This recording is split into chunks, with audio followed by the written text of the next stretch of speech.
Hello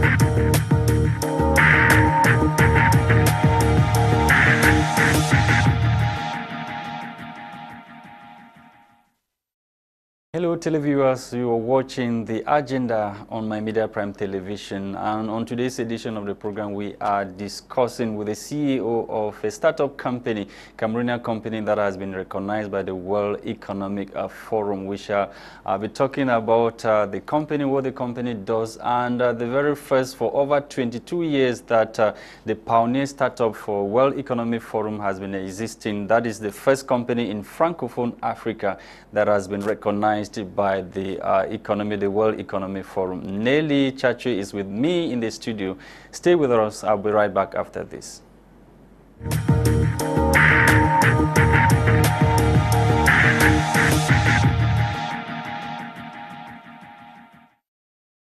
Nelly Chachi, thank you so much for joining me on this edition of The Agenda. It's a pleasure receiving you on our platform for the very first time. Welcome, madam, and congratulations. Thank you for having me. I really love to be here, and thank you on behalf of the whole Ijara team.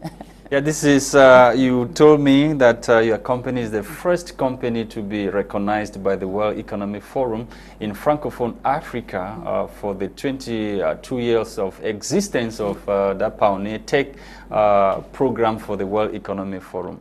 Can you tell us how did you receive the news, and even Cameroonians, how did Cameroonians receive the news? Because I'm sure you must have had feedbacks. Yeah, but you know, for the people that are listening to us, they might not know or know, but it's also a responsibility, because once we realized that we were the first in Cameroon, even like across Francophone Africa. It was a very humbling moment.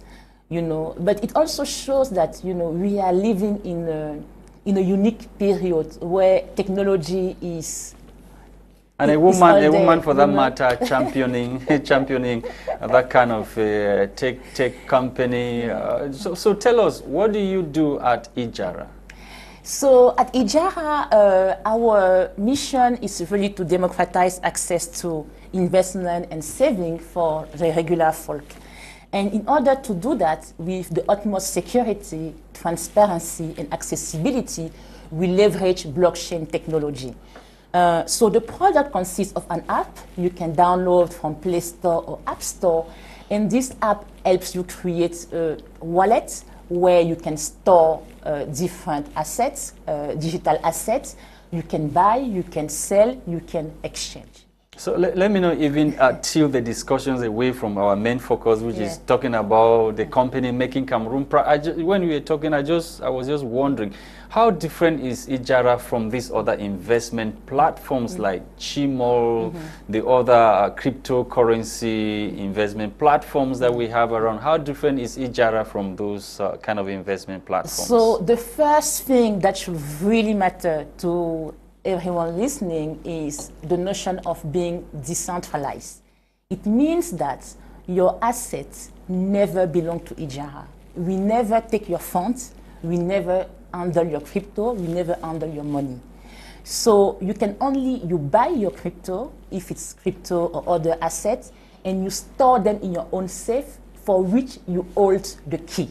The key is provided in the app, and it's a random key, one customer, and only the customer has the key.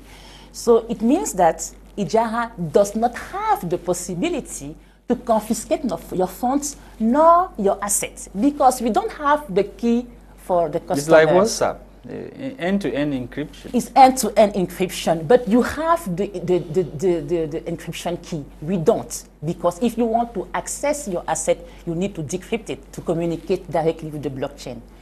The second thing is that we are not investing on behalf of the customer. We are not promising FT returns, because this is not investing, right? It's purely scam, because nobody can tell you, I can give you X% guarantee lifetime. It's impossible, especially when assets are volatile. So the only way to kind of benefit from investing is buying when it's low and selling at a higher price than you bought. So don't trust like people to invest on your behalf. Listening to you, a woman, what really motivated you in, going to set up this kind of platform that has just been recognized by the World Economic Forum? It means that what you're doing is authentic and many people believe in what you are doing. So what pushed you to want to create a platform like this one? You know, I'm a computer science engineer. I mean, since my early childhood, I've always been passionate about science, about maths. I'm a geek, I'm a nerd, but I'm mostly interested about how to leverage technology to provide value for a community. And I've been doing that, you know, my past experience, like the last 15 years I spent across many multinationals, sitting in boards, sitting in executive committees across Europe. And I've always leveraged technology, but to empower communities that were not mine. Okay. And I was just inspired to come back to my people, to my country, and see and prove to the world that we can sit in maybe tiny Cameroon for you, but we have a big heart and we have big brains, and we can really develop solutions that are recognized worldwide. I didn't expect, though, that we will be recognized that early, but this was the dream from the get-go. Internet has opened the democratization of information. So it means that every single person that has access to internet, that can learn the skills, that can learn the technology, can basically create solutions that could be used everywhere in the world. Ijara might be a Cameroonian company, but we have customers in 15 countries. We have customers in the US, we have customers in France, in Europe, in other African countries. When I was preparing for this program, I read a lot about you, and one bitter experience when you were working in France, you had to send money back to Cameroon. You were losing a lot of money. Yeah, I mean, I had this image that stuck to my mind. You know, I really was like a student, so not really having a lot. And you know, when you are in a diaspora, you always have a friend, a cousin, like a family member that is in need. And at that time, it was still a franc before like the euro. Yes. And I would send like 100 francs, and I would have to pay like sometimes 15 to 20 francs. And 20 francs was my allowance for food for the week. So I really resented the likes of Western Union and everything. And that's why, like, when I met blockchain technology and I saw that, oh, you can actually transfer like money with Bitcoin and paying like cents, you know, not even like 100 CFA franc, even cents. I was like, okay, this is definitely a technology that we need, you know, to really let's have more money arrive in Africa. Because if I'm settled to send 100 equivalent, let's say 100,000 CFA francs, I would prefer the 10,000 CFA francs to go back in the pocket of my family at home than in the pocket of a multinational. There's this new tax on electronic mobile, electronic transaction. When people send money by electronic means, some charges they are always deducted, and this time around we've witnessed an increase.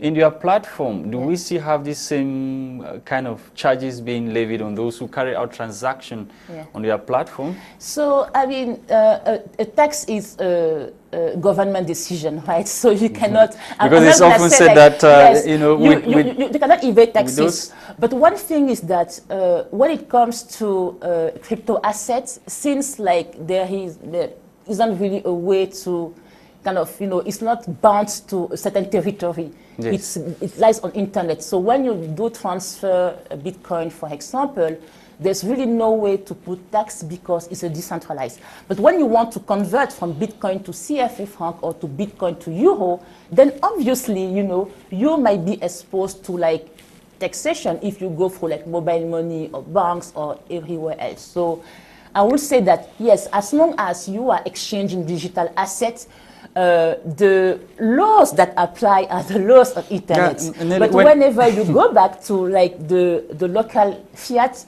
you know, When you accepted to talk to me, I was very glad because I knew you will have it hot with me when it comes to this issue of cryptocurrency and whatever stuff. Because many people, they are watching and they really want to know where they can invest their money. There are a lot of these investment platforms, scams around. True. So what is your message to the million televiewers who are watching us when it comes to this issue of cryptocurrency? Because most of the governments in Africa have not yet made it law for crypto or legal tender. Yes. That's really like a good question. I will say first, are you sure you can afford to invest in cryptocurrency? That should be your first question, basically, because they are really volatile assets.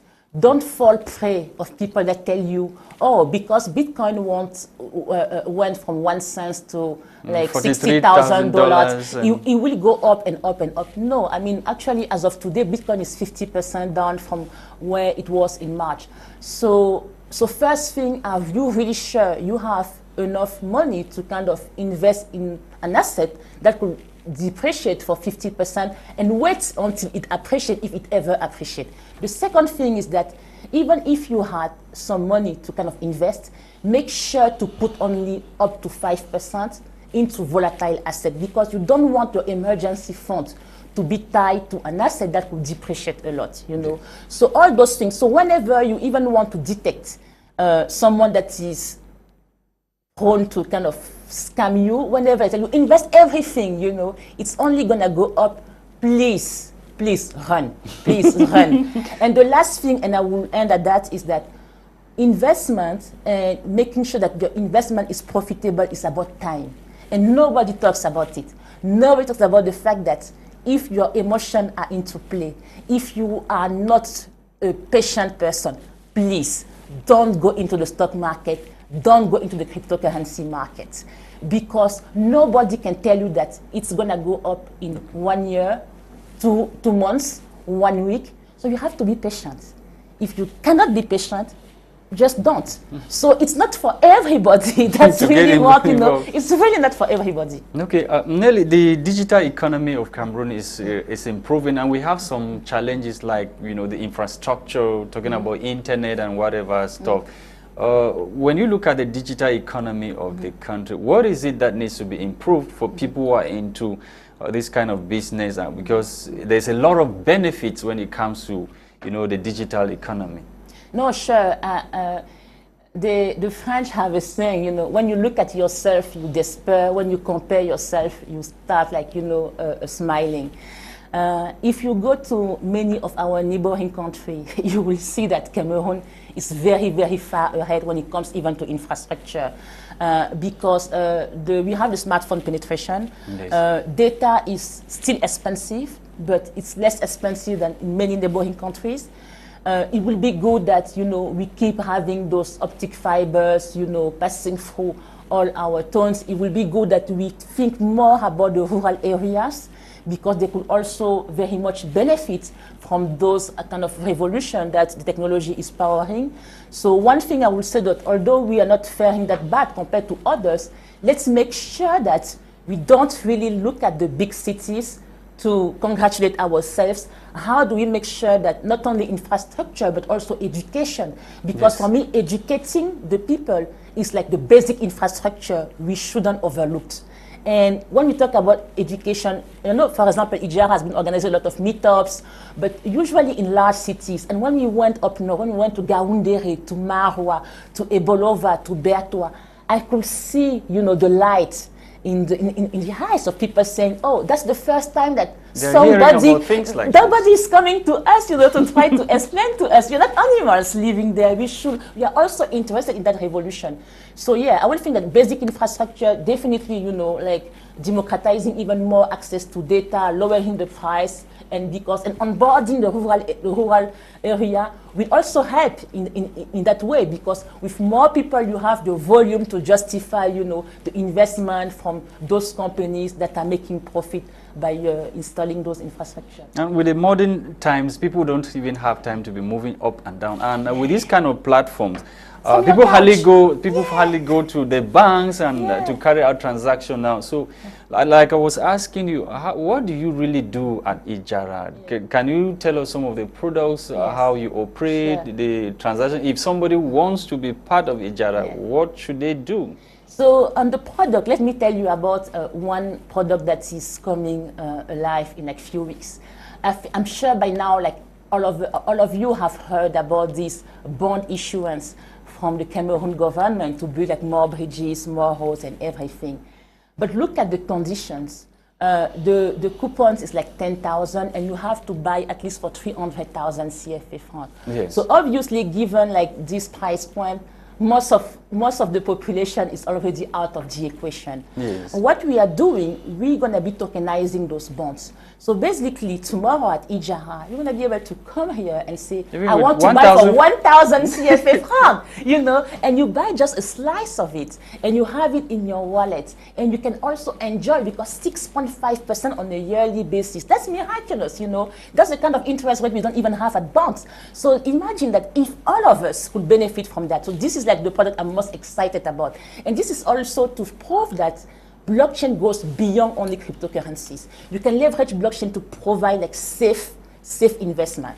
So, and that I will jump to what Ijara is doing, and is doing. So actually, the bonds, people can actually buy the bonds from Ijara? Yeah, it means that tomorrow you can have a wallet where, if you are more like a risk-averse person, you buy only bonds, you know, tokenized bonds. And if you are more like risk takers, you can put like 1 to 5% of your saving and put into Bitcoin or Ethereum. Okay, yeah, move on. You were talking about other products of the Jara. So yes, so basically that's it, because you know we are into democratizing investment and saving. So all our product will be about diversifying the range of assets you can access to. So we started with cryptocurrencies. Tomorrow we're gonna have bonds, stocks, because we also have a subsidiary in West Africa, in Abidjan, where we are looking to kind of more into the stock market that is more buoyant there than here. So tokenizing also those stocks, like in company that we like. Yes. If you love like a company here, and the company lists their shares, and you are a user of the company products, you know, and a private joke, you know, I invested in Tesla in 2018, in Tesla stocks. And you know why? Because I went into the car of one of my friends that just bought a Tesla, and I was so in wonder, I was so in awe of the technology, of the beauty of the car. I was like, oh, I think this company is going somewhere. I really love what they are doing. So let me buy like few shares, you know. That's how you start like benefiting from the value that the product that you like are creating. Hearing about being awarded by the World Economic Forum, one begins to think about, you know, the financial accomplishment. Is it all about the money or the connection that you get after being recognized? What is it that comes with, you know, being recognized by the World Economic Forum? So to be honest, I will say that maybe the money came before the recognition, because we raised our seed rounds, a $2 million seed round last year in September with top-tier venture capitalists from Silicon Valley. And it's already a big story, because, I mean, a woman in Africa raising more than like $1 million. So how did you raise it? When we say raising, we ask people to contribute and help the company? So we went out because there, we it wrote means like that it means that the Economic Forum comes with credibility. If you are recognized, then your company becomes more credible. Yes, so after raising, I think this raise by itself, you know, by recognized investors, also already put us on the map. And maybe that's how you are also identified in a selected pool of companies. But with the World Economic Forum, I think it goes beyond money. It goes way beyond. Let me tell you why. Because us technology pioneers, for 2 years, we're going to be in the same rooms as government leaders, as business leaders across the world, to discuss about governance across these technologies, to discuss about how to properly ensure that the technology we have moving forward benefit the whole humanity. And before a company that's like Cameroon, yes, exactly, flying higher and higher. Exactly. So it means that Cameroon will have a voice there. It means that we won't congratulations once again. I mean, no, it's good for all of us. Thank you. It's good for all of us, you know. So yeah. It means Cameroon will be going and it will be part of those who will be deciding for technology when it comes to the world. Definitely. Okay. Nelly Chachi, thank you so much for accepting it. Thank you. Sorry we have to end today's it was a pleasure. program. Thank you so much for coming. Maybe you have a word to policymakers, those who are watching us at this time, the government officials and... Oh yeah, sure. You know, I know whenever, especially now, whenever someone heard about cryptocurrency, it's like really complicated. It's a really complicated topic. But we have to be aware that everywhere in the world is getting regulated, is getting controlled. And I think it's normal. I think when a new technology comes up, it has to be regulated so as the general public knows that these are the good actors, these are the bad actors. But regulation doesn't mean that we should stop innovation. Okay. Innovation in every single country that wants to get developed precedes the law. So let's work all together. We are always open at IJARA to work with all the regulators, the policymakers, but to benefit the community, because this is our obsession. How does it benefit the cleaning lady, the motor taxi driver, you know, the people that we see on every day on the streets? How does that benefit them? That's my only obsession. Thank you so much, Nelly. Thank you. You're welcome. Oof.